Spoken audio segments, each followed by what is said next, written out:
आज से 6.5 करोड़ साल पहले एक बड़ा एस्ट्रॉइड पृथ्वी से टकराया। धूल के बादल ने सूरज को ढक लिया, तापमान गिर गया। पृथ्वी पर रहने वाला 25 किलो से ज्यादा वजन का हर जीव खत्म हो गया। डायनासोर्स का काल खत्म हो गया। डायनासोर्स का अंत एक नई प्रजाति के लिए सुनहरा अवसर लेकर आया। ये प्रजाति थी मैमल्स की। मैमल्स यानी स्तनधारी जीव। इन्होंने खुद को इस महाविनाश से बचा लिया था। अत्यंत गर्मी से बचने के लिए ये जमीन के अंदर रहने लगे थे और जिंदा रहने के लिए इन्होंने सब कुछ खाना शुरू कर दिया। इतने बड़े महाप्रलय के गुजरने के बाद धरती फिर से सामान्य हो गई थी। सतह पर फिर से नए पेड़ पौधे उगने लगे थे और धरती पर जो 5% जीव बच गए थे, उनमें एडाप्टिव रेडिएशन की प्रक्रिया से बहुत सारी नई प्रजातियां जन्म लेने लगी। इयोसीन इपोक में 5.5 करोड़ साल पहले बंदर जैसी प्रजातियां आई। इनकी आंखें सर में आगे की तरफ थी।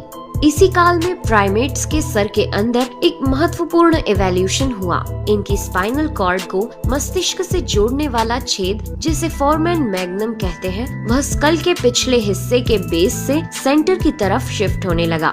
यानी कि अब जो प्रजाति आई वह सीधे खड़े होकर चलने में सक्षम थी। आज से 4.7 करोड़ साल पहले धरती के वातावरण में लगातार बदलाव होने शुरू हुए।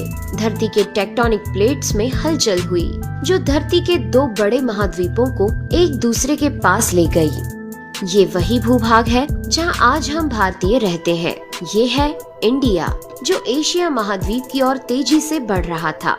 इन दोनों महाद्वीप के आपस में टकराने की वजह से हिमालय जैसी पर्वतमालाएं खड़ी होने लगी। यह वही पर्वतमाला है जिसे आज हम जानते हैं दुनिया की सबसे ऊंची चोटी माउंट एवरेस्ट के नाम से।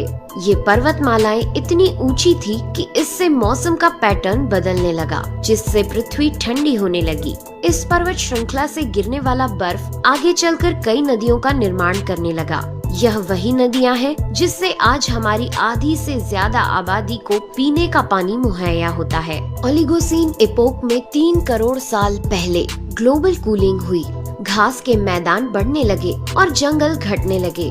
तब ऐसे जानवर विकसित हुए जो खुले मैदान में रहने के लिए उपयुक्त थे, और इन्हीं में दूसरे जानवरों को खाने वाले जानवर भी विकसित होने लगे।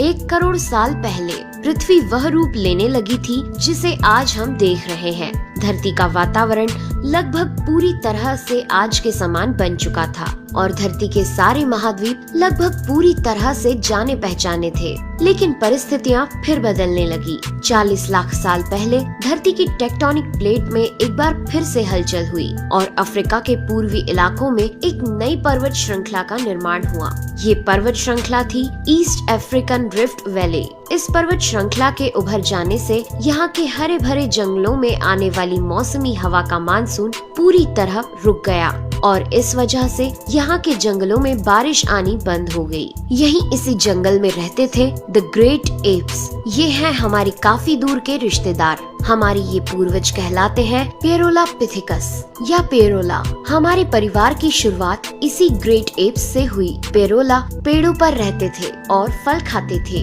वजनी होने के कारण ये एक डाल से दूसरी पर नहीं जा सकते थे, इसलिए ये हमेशा झूलते रहते थे। कभी कभी ये अपने 2 पैरों पर भी खड़े हो जाते थे।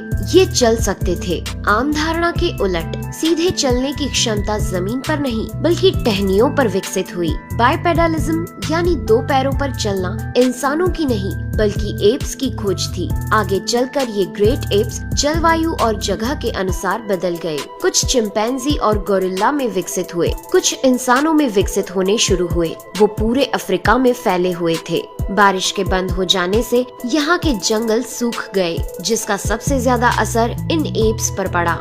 जंगल सूख जाने से इन एप्स के लिए खाने की समस्या उत्पन्न हो गई।